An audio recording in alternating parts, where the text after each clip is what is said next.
slopes differently or draw the shifts differently, so you get the other effect. So the price drop is unambiguous, but the quantity change is ambiguous. So we can sign the first term, we can sign the third term, but we can't really sign the second term.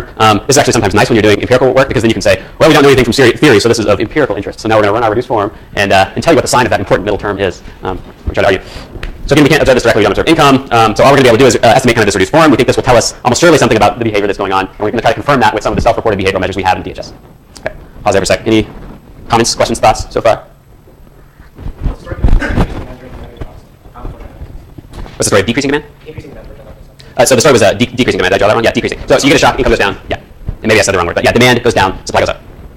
Yeah, good question. No, thanks for the clarification. Anybody else? No? All right. All right. So here's what we got data-wise. So from the DHS, so these, I don't know if anyone has worked with these data. They're really cool. And they're kind of our best source of global microdata from pretty much anywhere. Like I said, they don't have that much in terms of economic outcomes, but they're geo-referenced and they have a ton of health outcomes. So I encourage you, if you're starting a project, you're looking for some sort of empirical project, economists are increasingly working with the DHS, but I think there's still a lot of low-hanging fruit, especially if you want to use the geo-referenced nature of the data, which has not been exploited very much. Okay, that's my plug for DHS. So what we have, as I already mentioned, we have biomarker data from individuals. So this is a little bit funny, right? So you go in there, I knock on your door, ask if I can do a survey, ask you about all these weird questions about your sexual behavior, and then I ask if I can test you for HIV, and you're allowed to say no, right? Like, screw yourself, weirdo.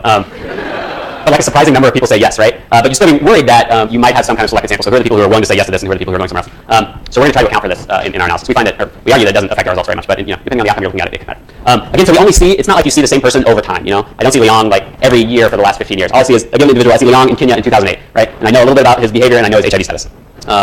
So we have that. We have a geo-reference to the village level. So I'm going to assume everyone who lives in a village lives in the exact same spot, which is much finer than the weather data I'm going to have, so that doesn't really matter. So what we do is we match this to, in this case, to a gridded weather data set. So the way these things work is there are all these climate scientists who put together, there's probably about roughly 6 or 7 different versions of this data set now. I'm happy to bore you with the details of weather data sets if anyone's interested or wants to talk to me afterwards. I work a lot with these data.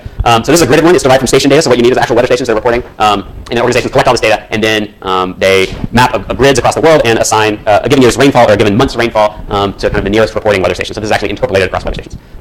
So there's some problems with measurement error in this data, but this is kind of the best we can do. Again, Donald Rumsfeld. These data go back kind of surprisingly far, so back to 1900. If anyone believes for a second that these guys know what the rainfall was in Congo in 1900, yeah, no chance, right? But they are available. So subject to that caveat, you can definitely run regressions from 1900 on with rainfall in the corner of Congo. So what we do is we take this data set and we match these 8,000 villages we have across 19 countries in the DHS to what are roughly 1,700 of these half-degree grid cells. So half-degree at the equator is like 50 kilometers, so these guys are pretty small. So if you're looking at all of Africa, it would be like maybe 10,000 grid cells cover all of Africa.